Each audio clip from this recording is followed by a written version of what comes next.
Mi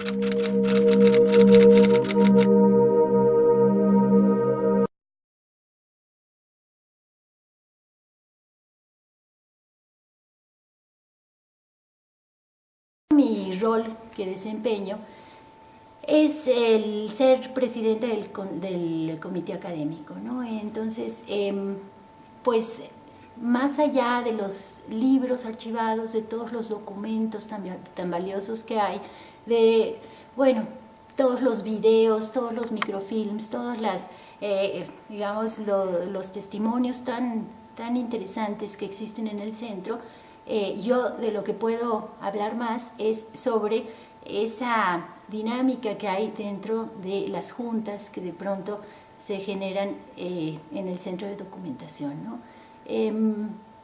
Por supuesto, quien preside y quien es el pilar del centro es la doctora Alicia Gochman de Bacal, que bueno, pues sin ella el centro por supuesto no existiría, ¿no? Es mi más profunda admiración por ella porque finalmente es el centro, casi es ella, ¿no? Entonces, pues sí. ¿Qué hacemos ahí en las juntas? Obviamente las juntas son muy importantes porque este reconocimiento que tenemos de la UNESCO, de Memoria del Mundo, de alguna manera exige digamos, estas reuniones del comité académico para que se generen actividades, para que se proyecte hacia un futuro, ¿no? Es decir, todo lo que hay en el centro implica no nada más el pasado, que son los testimonios, que son los libros, que es todo el archivo, sino que implica, por supuesto, toda esa posibilidad de manejarlos, ¿no? De tener, digamos, acceso a estos documentos para poder proyectarnos hacia el futuro, ¿no? Entonces eso es muy interesante.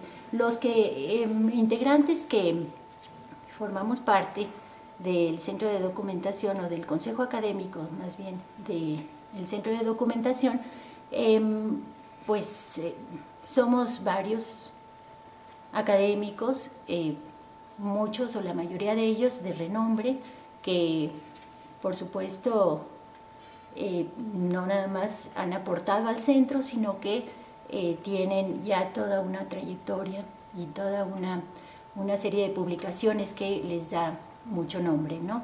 Mauricio Pilatowski, por ejemplo, que es doctor en filosofía en la UNAM y que su línea de trabajo es el análisis crítico sobre identidades, ¿no? Entonces, en ese sentido, bueno, aporta muchísimo. Por ejemplo, Malke Korenstein, que, bueno, pues trabaja también en educación, es profesora de licenciatura y, bueno, posgrado en la Facultad de Filosofía y Letras también.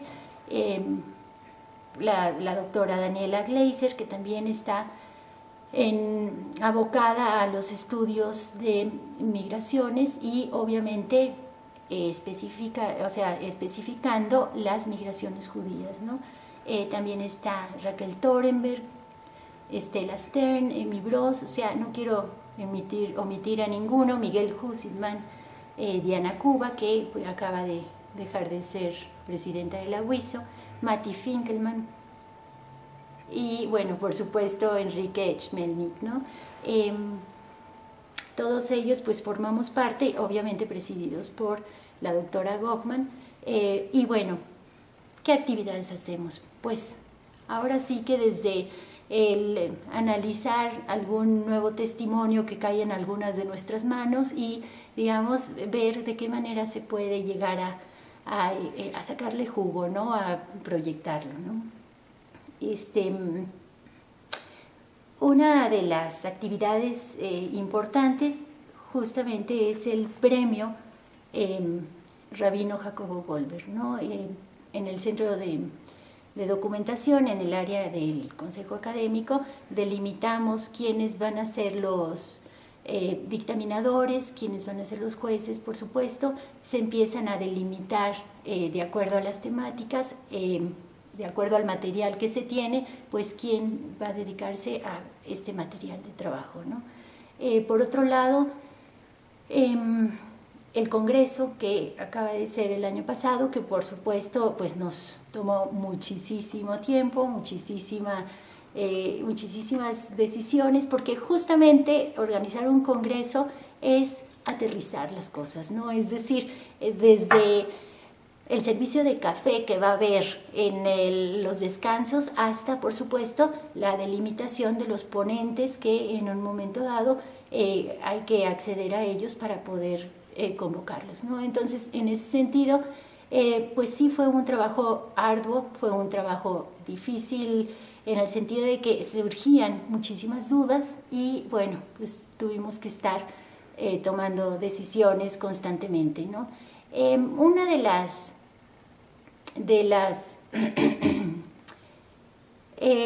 consignas que teníamos que tener en claro era hacia qué íbamos a proyectar el Congreso, ¿no? Es decir, ¿con qué intención? Sabíamos que era el festejo de los 100 años de vida institucional judía en México y bueno, por supuesto eso es muy amplio, ¿no? Había que aterrizar un poco más a ver qué línea de trabajo o qué tendencia ideológica iba a tomar el Congreso, ¿no? Entonces, pues en las discusiones que tuvimos en el grupo definimos que era necesario que además de plantear cuáles eran esas problemáticas y esa trayectoria de la vida judía en México durante los 100 años, también era necesario ver la perspectiva externa de los judíos desde que se institucionalizó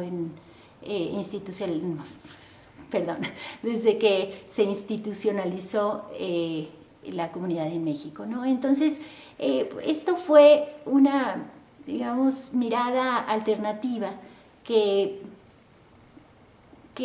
dio una especie como de giro a todos los congresos anteriores en el sentido de que bueno, finalmente siempre hablamos de nosotros, ¿no? Entonces ahora queríamos que otros hablaran de nosotros, ¿no? Esta cuestión de el nosotros y otros que, bueno, obviamente nos adentra en esa cuestión de identidad, esa cuestión de quiénes somos y qué somos para los demás, ¿no? Entonces, en ese tanto, el Congreso estuvo planteado para que justo nosotros nos veamos reflejados en las palabras ajenas, ¿no? Y entonces, en este tanto, fue muy interesante. Personalidades muy, muy relevantes, bueno, obviamente, como Miguel León Portilla, por ejemplo, Javier García Diego, que es del Colegio de México, muy importante, Carlos Martínez Assad, por ejemplo, Carlos Elizondo Meyer Serra, es decir, muchísima gente que de pronto,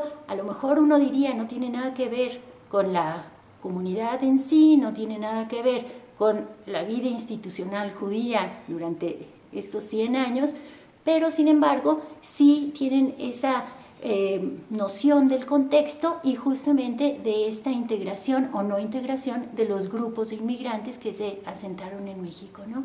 Entonces, desde esa perspectiva estuvo muy interesante el Congreso, hubo ponencias increíbles, muy, muy interesantes, muy académicas, por supuesto, y bueno, claro que la presencia del rector, José Narro, pues ahora sí que enmarcó todo este esfuerzo, ¿no? Entonces, creo que fue un muy buen logro, creo que son cosas que hay que celebrar, ¿no? 100 años de vida judía en México, y en torno a la institución y demás, pues sí hay que considerarlo y hay que replantearse el futuro justamente que tienen estas instituciones en México, ¿no? Es decir, no nada más quedarse en ese pasado, en cómo hemos sido parte de México y cómo nos hemos desarrollado en este contexto, sino que también qué futuro tienen estas instituciones, ¿no? Esto es en función obviamente del Congreso, ¿no? Que fueron así como los planteamientos que se trataron de dar, ¿no?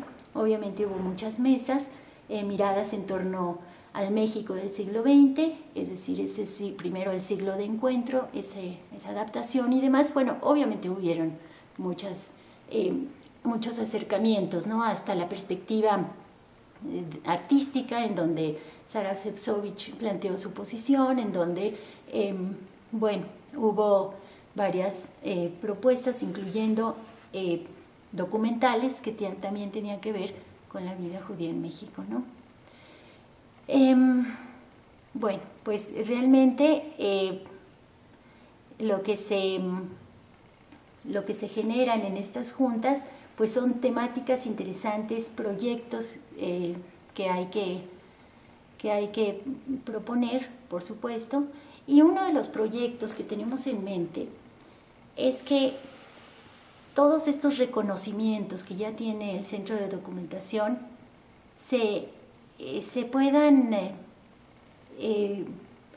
aprovechar para ampliar los panoramas, ¿no? Es decir, para que no nada más sea el Centro de Documentación y de Investigación de la Comunidad Ashkenazí de México, sino que sea intercomunitario. Ese es el proyecto, digamos, como que tenemos en la mira y ojalá que se pueda lograr, ¿no? Es decir, que el centro funcione con archivos de todas las comunidades que integramos la comunidad judía en México y que, bueno, tengamos posibilidad de atraer a la comunidad mexicana para que pueda llegar a documentarse y a investigar sobre quiénes somos, ¿no?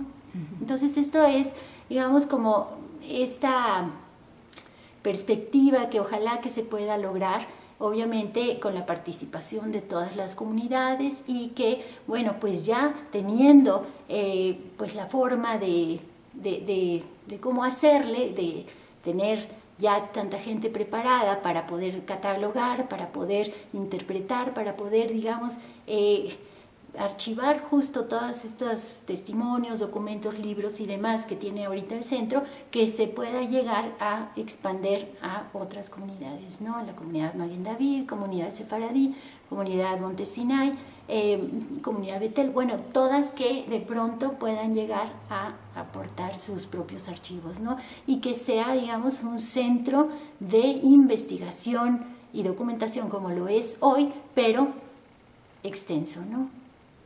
¿Qué retos te presenta actualmente tu puesto? O sea, ¿qué reto quisieras? Sobre todo presidir este proyecto, ¿no? Es decir, el promoverlo, el ver de qué manera, bueno, pues es que es una empresa muy grande, ¿no? Sí. Porque hay que hablar con cada uno de los presidentes de las comunidades y, bueno, convencerlos de que pues sí hay esa posibilidad de hacer el centro intercomunitario, ¿no? O sea, sería riquísimo y que sea no nada más hacia adentro de la comunidad, sino que sea hacia afuera también, es decir, que los alumnos de todas las universidades puedan llegar a documentarse y hacer investigaciones en relación a los judíos en México, ¿no?